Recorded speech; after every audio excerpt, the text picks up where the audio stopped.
wabi-sabi in Japanese culture. When I was 20 years old and I was constantly dreaming of an exotic world, a world of beauty, which was Japan. At the age of 24, when I was doing my master's in astrophysics at the University of Pune, India, I was in two minds. On the one hand, I was deeply in love with Japan, and I was pursuing a career in astrophysics.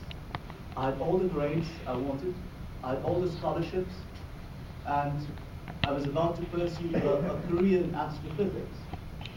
So I couldn't decide. I felt I was a donkey. It was like a donkey at the age of 24 who couldn't make up my mind. But before I could make up my mind, I just bought a book which was about 100 pages, and I started learning the Japanese alphabets. Here we go. A, I, U, A, O, Ka, I, U, A, Ko. That's how the kids in kindergarten learn the language. There are two sets of alphabets. The hiragana, for writing the local Japanese words, and the katakana, for writing foreign words like my name, Gonsalves, or like India, or like Andy, or like the United States. So we have a different set altogether for the foreign words. But this was just 2 weeks of happiness, and my troubles began from then on. This is the place I was born in Rotary. It's called Goa, which is on the western coast of India, very close to Mumbai.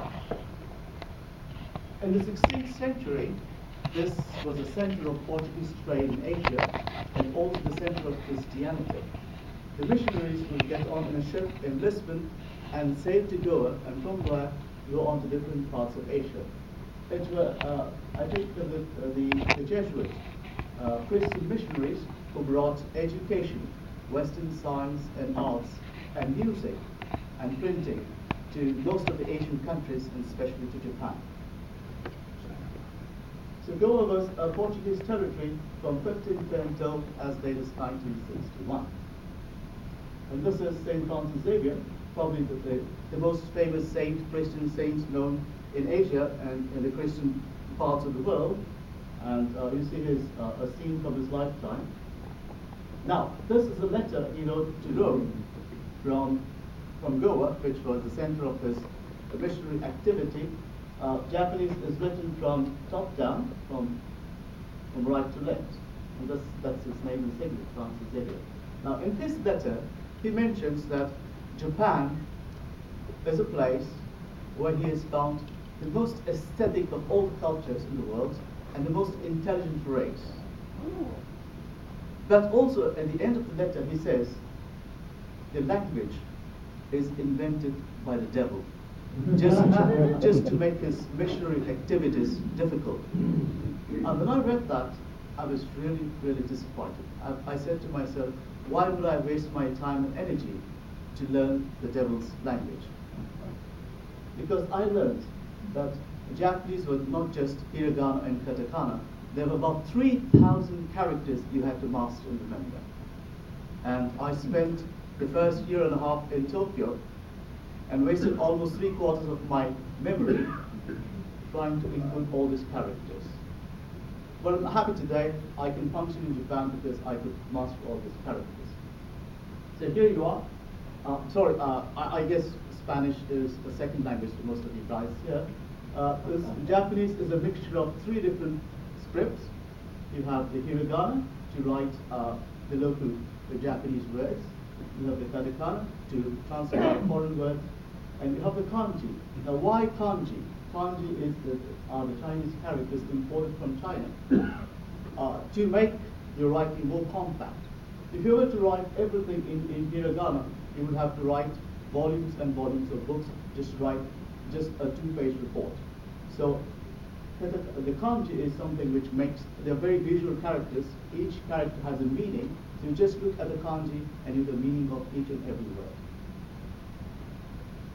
So I landed in Japan, which has 3,600 islands. Until today, I asked the Japanese, how do you count the islands? Is it on a low tide or is it on high tide? So we have 4 main islands. Hokkaido, which looks like India upside down, the northern island Hokkaido. We have Honshu, the main island, a tiny little island called Shikoku, and Kyushu. So what is wabi-sabi, which is the theme of the topic of my speech today? If you ask a Japanese, what is wabi-sabi? He'll just scratch his head and keep quiet. But if you ask an American, he'll spend the entire morning explaining to you what is wabi and sabi. It's like describing the taste of chocolate to someone who has never tasted chocolate. So when we appreciate the Japanese art, we should not ask, does it look like wabi-sabi? Rather, we should ask, does it feel like wabi-sabi? That's the essence of wabi-sabi. Do you feel wabi-sabi when you look at a work of art in Japan? So what is wabi? It means imperfection. When you look at a beautiful piece of art, you'll find cracks. You'll find a little bit of disorder. You'll find asymmetry. And what is sabi? Experience, it expresses impermanence. Something's aged, faded, worn out. Wabi-sabi put together implies the beauty of imperfection, something which we are not used to. Whereas in the Western world, beauty is something perfect. But in the Oriental world, we should learn to appreciate the beauty of imperfection, because that's how nature is. The basis of the Japanese culture, in my opinion, which is not very scholarly, is Zen Buddhism. And the father of Zen Buddhism is Indian Buddhism, and the mother of Zen Buddhism is Chinese Taoism. Buddhism is something very, very classical, and Taoism is something very passive. Literally, it means the way of nature, just sitting, doing nothing. Spring comes and the grass grows. That's how hiking goes.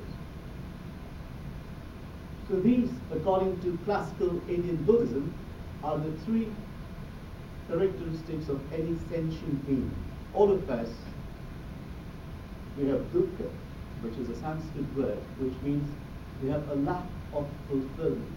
We are suffering. We are constantly yearning for something. That's the dukkha.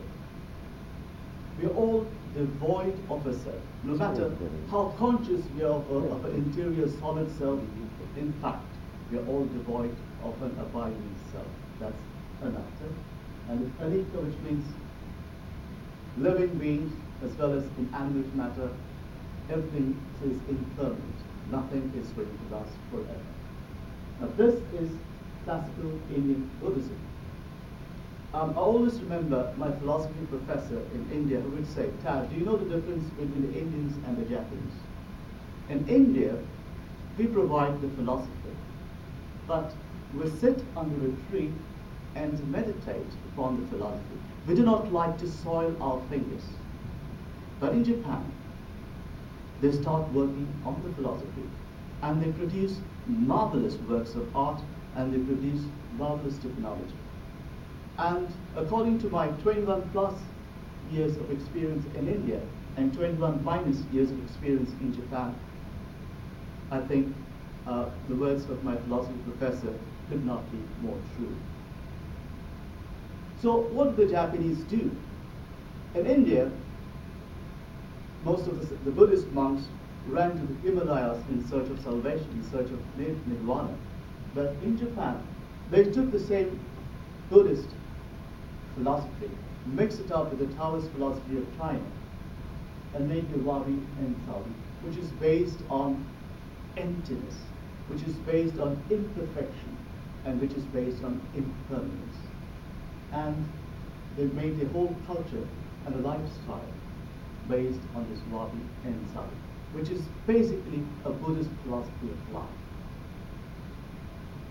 So in the Western culture, the root, the foundation, I think, of the Western culture rests on Greek philosophy, in which perfection is the first thing which comes to your mind, which was given to us by Plato's world of ideas, where there's symmetry, and we always speak about the golden ratio when we talk about architecture, when we talk about mathematics, when we talk about geometry, when we talk about the cosmos, we always talk about the golden ratio and symmetry in the works of creation.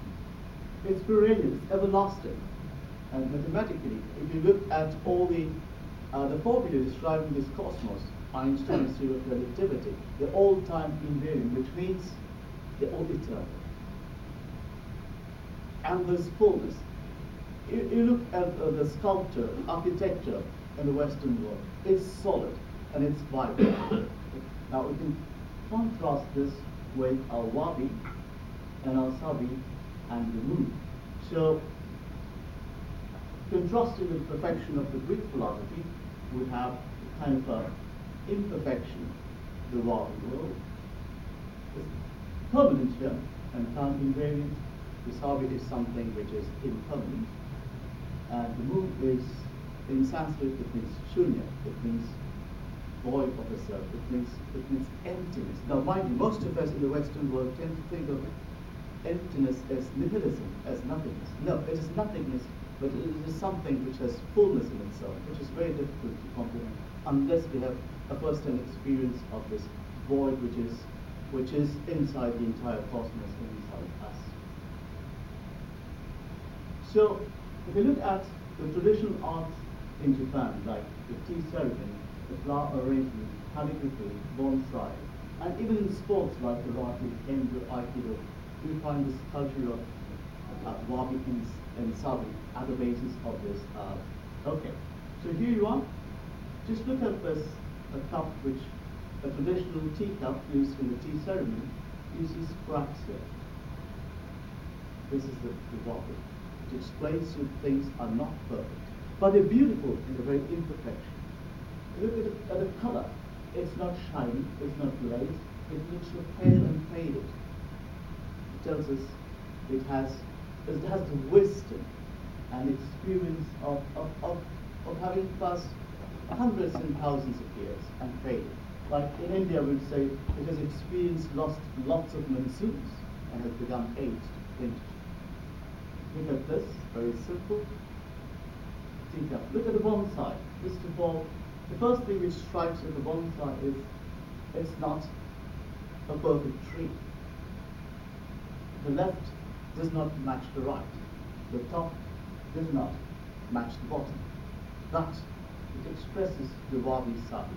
You feel kind of peace and tranquility and beauty when you look at a bonsai. A contrast between a flower pot in the Western world, like you have this beautiful garden, beautiful flowers in the English garden. We would say, this is gorgeous. It just catches our eye. It looks so beautiful. It looks so marvelous. It's so huge. It's outstanding. It just attracts your eyes. But look at the wabi-sabi flower arrangement. It's tiny. It does not catch your eye. It's not shiny. It's very simple, but it's very peaceful. And that's how you feel the spirit of wabi and sabi. So when you look at the Japanese art, there is harmony in it. Wabi-sabi implies harmony. The simplicity and the tranquility. Let's look at sports. When you play tennis, every time you hit a shot, what do? You try to come to the center of the court. Of course, your body is not physically at the center of the court, but if you were to calculate the center of gravity, it's at the center of the court. You're always standing at the center of all activities in sports and in your daily life. But on the other hand, when you play sports like karate, judo, the player is never standing at the center. Is always at the periphery. And you find this in the culture itself. If you're a Westerner, you would say, okay, I'm tall. You will start with tall. We're at the center. It's the first thing. You're tall. You should have said this Andy, right? Tall.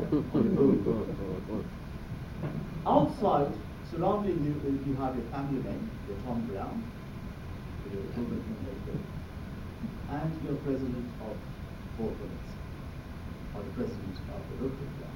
So you are at the center, and you're a family, and your community, and your job is around, but you are at the center. This is our typical Western way of thinking. But look at a Japanese introducing himself. Let's say, president of the Sony company. So Sony will be at the center. He would say, Sony Shano Morita de Design. So he started Sony company. Then he would have his family name, Morita. And finally he would say he's after. He would not even mention as the president of the company. So you see a contrast between the wabi-sabi culture and the Western culture. When you look at my slides, the background of my PowerPoint presentation, do you feel wabi inside?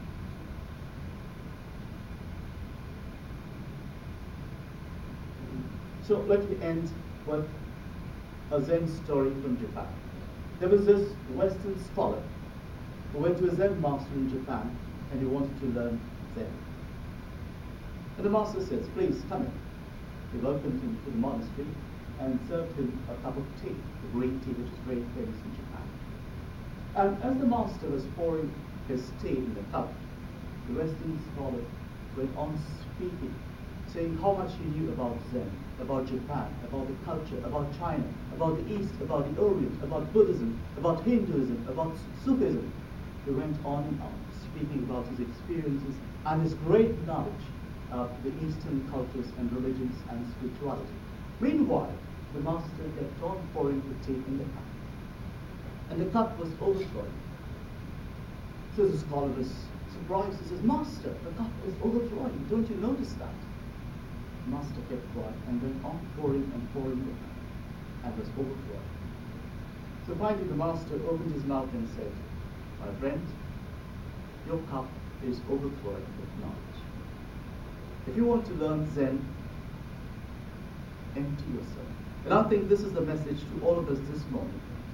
If you want to learn a little bit of the Oriental culture and spirituality, the first thing we ought to do this morning is to empty ourselves.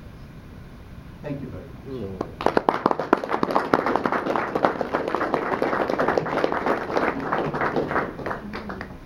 Stay there, a few questions. Okay, I'll just have about 2 minutes for a couple of questions.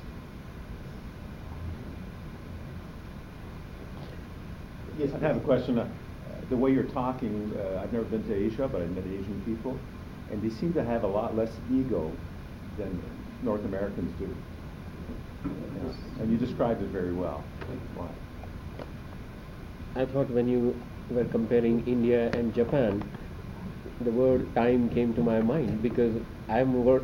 Yes, there were lots of discussions in the Indian time, in the American time, in the Japanese time, and the Australian time. And we felt that in India time was cyclic. It was building cycles. So if you've lost a minute or two, don't complain about it. It will come back somehow or the other. I was telling Tad to get ready at sharp 6:30 this morning, and he said, which time? Indian or Japanese? So I have one more question. You very nicely compared and contrasted the Western and the Oriental philosophy and approach. But the world in which we are living is, as time goes by, is unlikely to be so clearly divided. For example, you and I are Japanese and Australian, and in case of my son, who is born and brought up in Australia, he will probably find it valuable if the two are brought together to him. Right. So what are your thoughts? Well, I have just 2 thoughts. The first thing is what you've just mentioned is what I call the negative aspects of globalization. The whole world is trying to be just one village with one monoculture, with one language. But I suggest that all of us, we cherish and keep our local customs and our cultures, and at the same time be open to accept and learn from other cultures. Just as Govind, myself, and most of us have done. We come from I come from a Goan culture. I never say it's Indian culture, because there was so much Portuguese. But I also learned about the Indian culture in my college days, about Buddhism, Hinduism, and I've devoted the rest of my life learning about the Japanese culture and teaching my students in Japanese. So I suppose the world has to be a place of multicultural, multi-languages. Mm-hmm. And the other, if you can add some more to the imperfection, because this is the first time I am listening so very well explained that there is beauty in imperfection. So can you add some more thoughts to that? Because I mean, we are all driven to perfection, Right. and that's where probably the frustration comes. Right. Right. Well, Govind, if you give me some more time, probably I could write a paper and present at the next conference, maybe All next right. year in the We'll United pick- States. Okay. All right. Thanks. Thank you very much. Don't go away. We got a couple more things of business here. One, thank you very much for coming. You travel a long way. Here's the mug for your guest. The other For the green tea. Yeah, for your green tea. Yes, thank you. We've got our 50-50 drawing. What do we have? Two $2 bills and a $1 bill. So we have $5 in there. So if you can pull a winning ticket. Because normally I'm very, very sort of unlucky, so I'll ask Otiama, my student, too. Oh, Very yeah. lucky. Last 3 digits.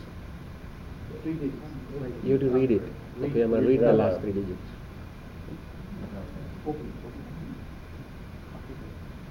Oh, split it now. Just press 1, 2. There. Well, if it's a double, it's not going to work. So what's the last 3 digits? 788. Santa Claus himself. Oh my God.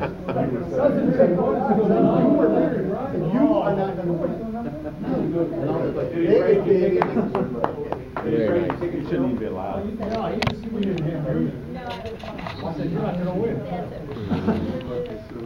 Because he took your ticket. Absolutely brilliant, sir. Did I Thank keep my you. time? Thank you. You kept it very well. You kept it the Japanese way.